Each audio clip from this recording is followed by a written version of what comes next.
Conservatives and liberals disagree on just about everything these days. The economy, foreign policy, climate change. But there's one subject on which nearly every politician from the left and the right is singing the same tune. We lock up too many people.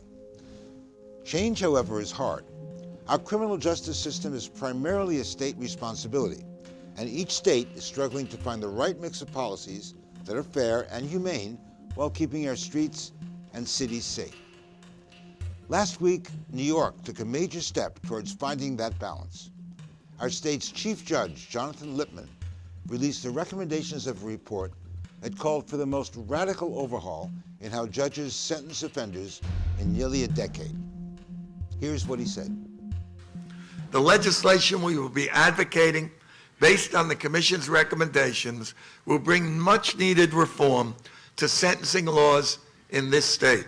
Truth in sentencing is what we're seeking, which really, these kinds of reforms are consistent with sentencing reforms in trends in jurisdictions around the country. We will return, by these reforms, we will return judging to our judges, where it properly belongs. We will increase certainty and predictability for crime victims and offenders.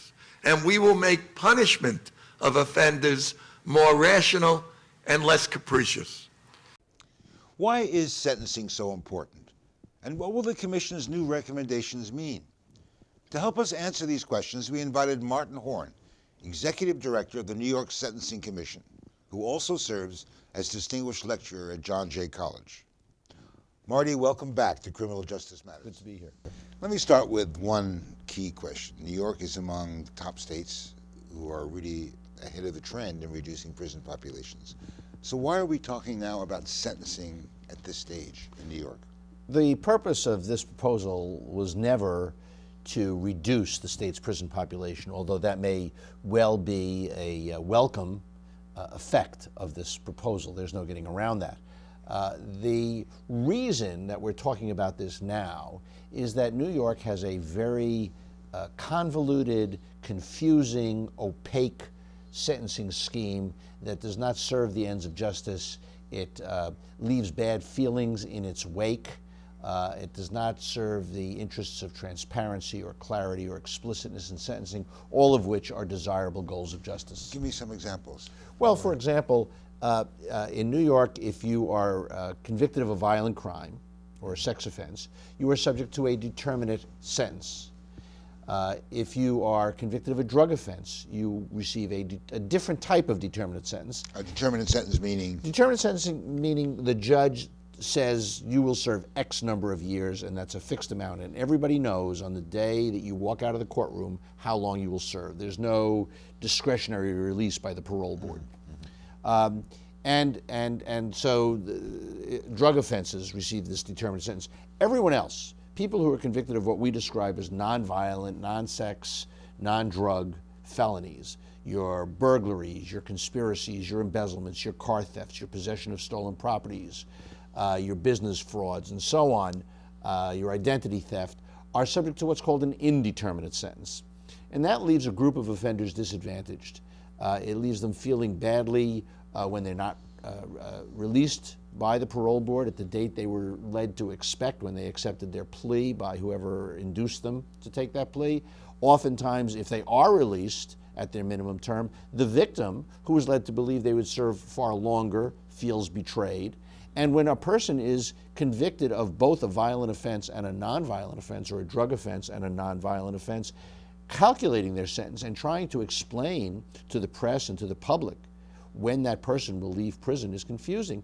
And it leaves you with three different classes of prisoners. Well, are we just talking about making it the system more coherent, or actually making justice work better? I think we're talking about making justice work better. How? This will enable all the parties to negotiate pleas in an atmosphere of greater certainty. in which everyone knows exactly what is on the table. If the DA offers you 4 years, you know exactly when you will get out. You will serve 4 years less good time. And the victim knows. And when the DA turns around to the victim and says, we sent this person to prison for 12 years, the victim will know with certainty how long to expect that person to be in prison. On negotiating pleas, that's plea bargaining, which has a bad name. It may well have a bad name, but it has, in fact, been recognized by the Supreme Court of the United States as the predominant way in which the criminal process works in the United States, not just in New York. Better than 95% of all criminal sentences are the result of pleas. And for the foreseeable future, it's the system we're going to have to live with, so we need to come to terms with it. So what impact will this have? Will it make us safer? Will it make the courts run smoother? I think it will make the courts. I think it will make the courts run smoother. I think it will foster a greater sense of confidence in the justice system by all parties involved. I think it will make the prisoners feel they are treated more fairly. I think it will make victims believe that they have been treated more fairly. And I don't think there's any evidence that it will affect public safety, certainly not negatively. I don't think we're pretending that it will improve public safety, but we believe that it will improve justice, it will improve fairness, and it will improve transparency. Well, the last system, the old system which we're operating under right now, you have a system basically set up so that the parole board basically determines whether a prisoner has done enough good time to get out early. That's the system now.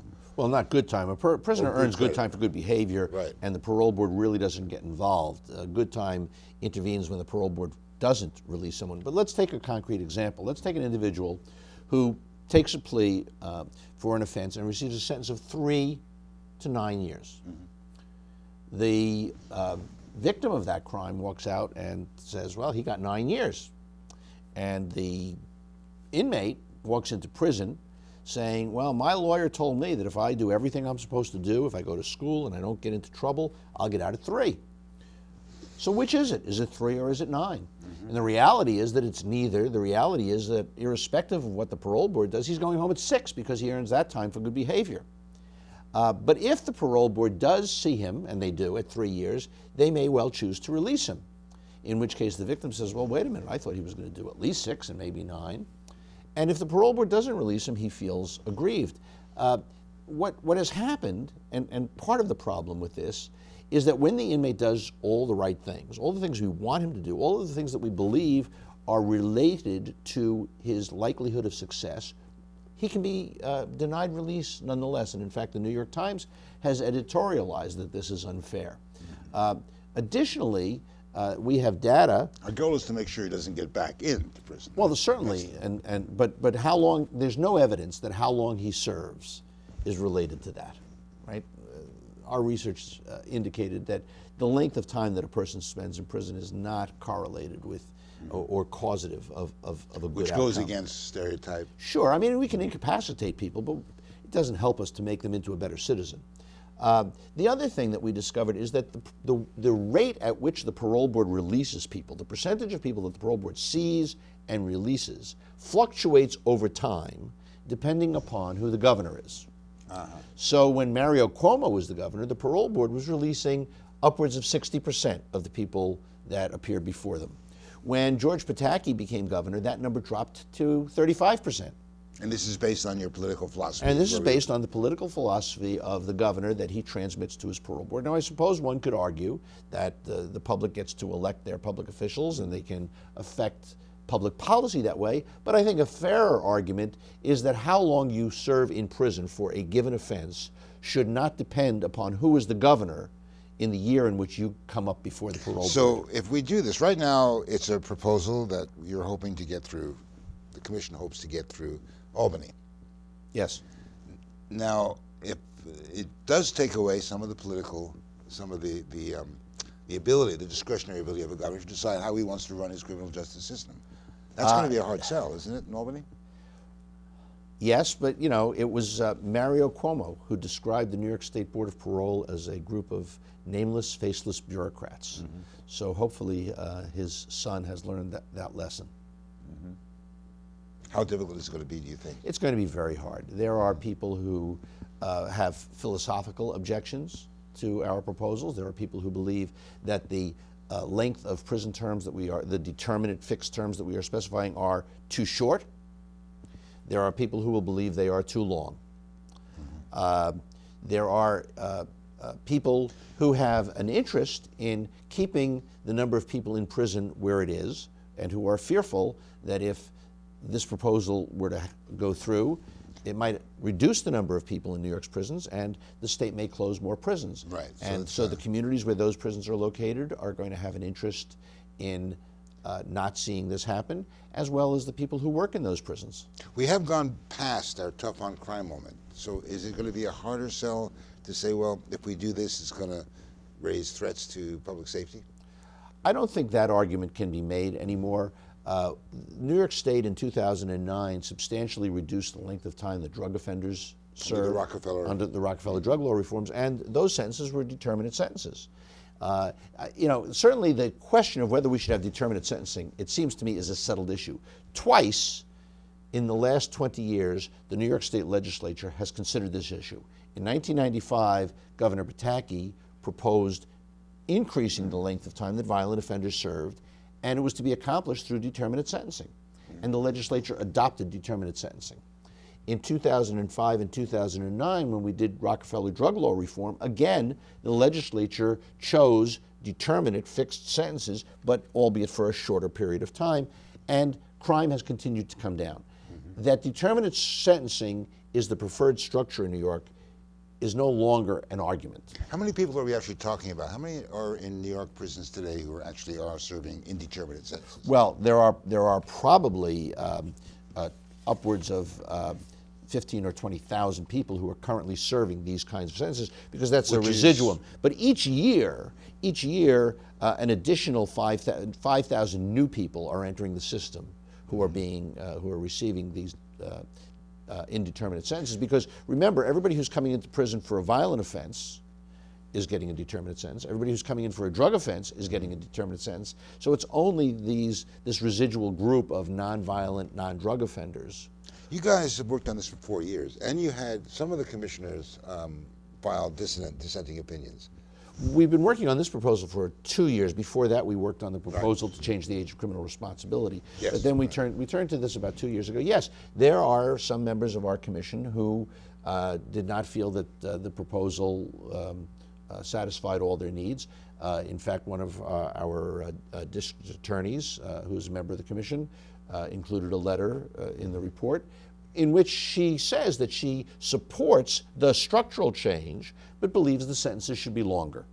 And in another letter, a member of the commission who represents the defense bar also agreed structurally with our approach, but felt that the sentences should be shorter and we should offer more alternatives. It's worth noting that subsequent to the issuance of the report, the commission had a later vote at which we expanded the availability of alternative sentences for predicate felons and did away with the mandatory minimums. And predicate felons are what? Predicate felons are people who commit their second felony, who are convicted twice of a felony. And so where before they were subject to mandatory minimums, we eliminated those. Another thing that this proposal does that I think is worth talking about is that it limits the period of time that an individual is subject to what we call post-release supervision to 3 years.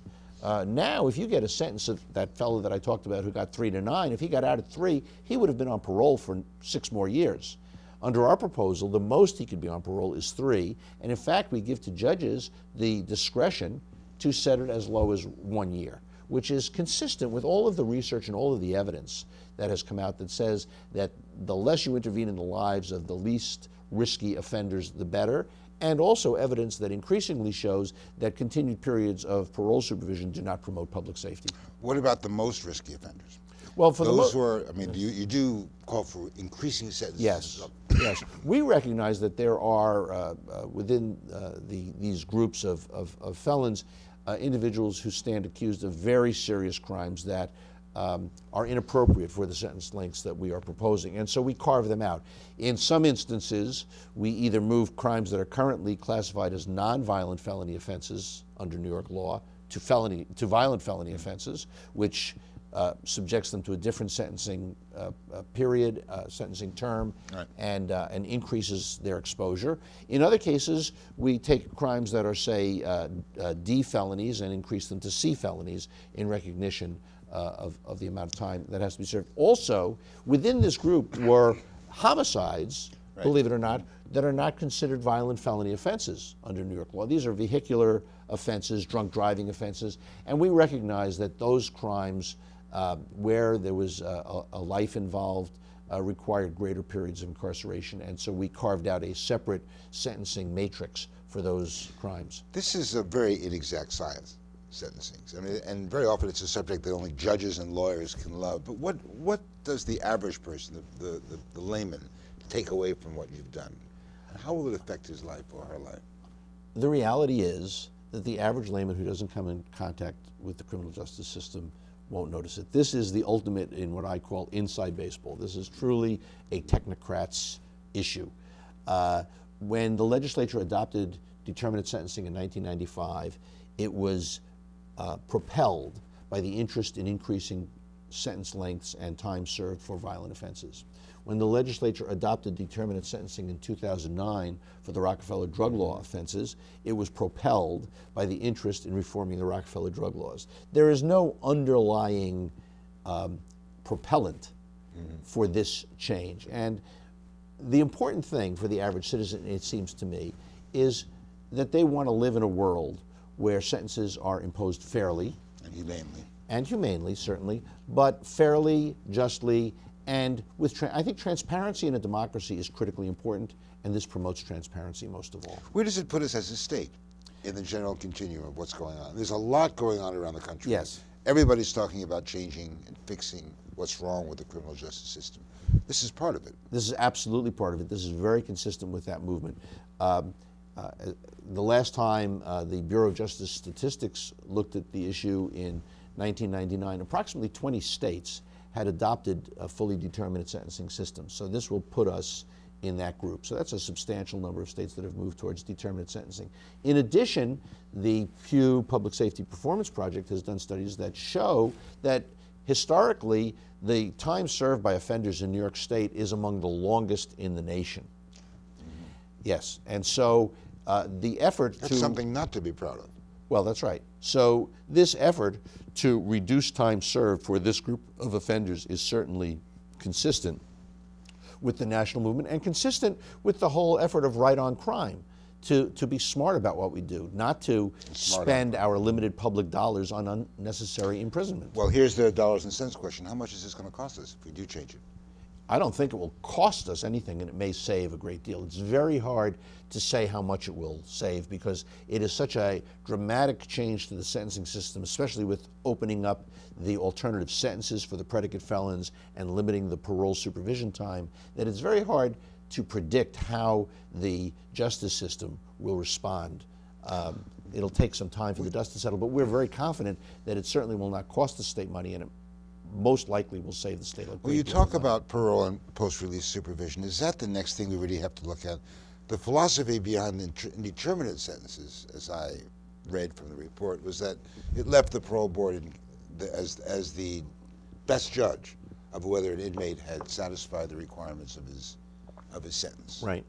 And it seems that you suggest in your report that that's something that we need to look at now. Well, certainly, and if this proposal were to be adopted, then just about every offender, every person who goes to prison in New York would no longer be subject to discretionary release by the parole board. The only people for whom we believe that discretionary release by the Board of Parole is appropriate are people who are serving life terms. Those are people who commit murders for which New York mandates a life term. And we think that life is that's such a long period that it should be reviewed. We also think that if the parole board's workload is reduced to just a very small and discrete number of offenders, they can do a better job of evaluating it. Parole is an anachronism. It is left over from the 19th century. And it was premised on a period of time when parole board members could get to know individual prisoners. In a system with 50,000 prisoners, and 19 parole board members or 15 parole board members, however many there are today. That doesn't happen anymore. And the data, the research shows that parole board members do no better than chance at choosing who's going to succeed and who's Is going that to the fail. next fight with the legislature, or the next thing that you're... Well, no, I mean, that is this fight. I think that is this fight, because if this were to be adopted, then the parole board's workload over time would attrit out, and they would be left just with that very discrete group of lifers. One thing we know about the justice system is that there's so many vested interests trying to keep the status quo. We have the guards unions, we have tough on crime legislators, we even have the private prison industry, which doesn't really affect necessarily New York State, but it affects places in a lot of other places in the country. How are those vested interests? How do you balance those vested interests with what seems to be necessary now? Well, as we say in the report, this is a proposal that we are making to the public and to the legislature, and at the end of the day, these decisions under our Constitution in New York State are left to our elected officials, and they will have to balance out those interests. And we are quite certain that prosecutors will argue one side of it, defense attorneys another, prisoner advocates another, correction officers yet another, and the communities where prisons are located yet a third. That is the legislative process, but it's important that we begin the discussion and the debate, and it was to get that ball rolling, if you will, that we set out to issue these recommendations. A lot of negotiating happening with these recommendations that you've made, or is there give there? Obviously, no one wants to give away that. I think there is give. I think that the people who look at it will recognize that if they give too much going up, increasing sentence lengths, they will run the risk of increasing New York's prison population, which, as you noted at the beginning, has been coming down. And certainly no one, least of all our commission, wanted to reverse that trend. I think that we set the maximum term for a Class E felony at 2.5 years. It's and hard. Class E felony is... A Class E felony is the lowest level felony in New York for these and we set the maximum at 2.5 years. It's hard to press that any lower. So there really isn't that much. There really isn't much room for give. That's why we chose this proposal. We think it makes the most sense in light of all of the interests and in light of the realities of what's what the market can bear in terms of cost and prison population, and what the market can bear in terms of reducing sentence lengths. You come to this as well with a very rich and experienced background as a prison administrator, as New York City Correction Commissioner and as Chief of Prisons elsewhere in the U.S. What is this going to mean to people who are running the prisons and jails? Prison administrators like these kinds of proposals. Why? Because no prison administrator wants to run a prison that has disgruntled prisoners, that has prisoners who feel they are treated unfairly, that has groups of prisoners who are treated differently. Right? Prisons run on regularity and policy and consistency. And so for me, the most heartbreaking time was when I spoke to a prisoner who had just met the parole board after having done everything right and having served out his minimum and being denied parole and being unable to understand why that was. And then the parole board would say, come back in 2 years. And he'd come back in 2 years and he would have done everything right. And the parole board again denied him parole. And he was disheartened. And his incentive to play by the rules and to be a cooperative prisoner diminished each time that happened. Marty, thanks very much. We'll Good to see be what here. happens next. Sentencing should provide deterrence. There's a debate as to how much deterrence and when it applies, but certainty that if you commit an armed robbery or if you commit a $1 million theft, that people know the sentence will be within a range and certain. I think there is punishment. I mean, you send people to jail for punishment, so that is part of any sentencing structure. There's no way, there's no way around that. But sentencing should also provide rehabilitation for the offender ultimately as well. And I support and would support more opportunities for the Department of Corrections statewide to provide education and other services to offenders in the system, because those will should enhance the ability of that offender come back into the community to have a successful reentry. So rehabilitation should be a part of any sentence, and we should, I believe, fund our correction system so that they can achieve the goals that they want to achieve. Most of us don't spend a lot of time thinking about prison sentencing. We rely on the wisdom of judges and juries to make the punishment fit the crime, and that's how it should be. But in our system, legislators also set the framework for how punishment is administered in our name. New York's lawmakers are about to take a hard look at how we've been doing that until now. And that means our voices count. If you agree or disagree with what you heard today, let your representative in Albany know. And I'd like to hear from you as well. I'm Steve Handelman. Thanks for watching. See you next time.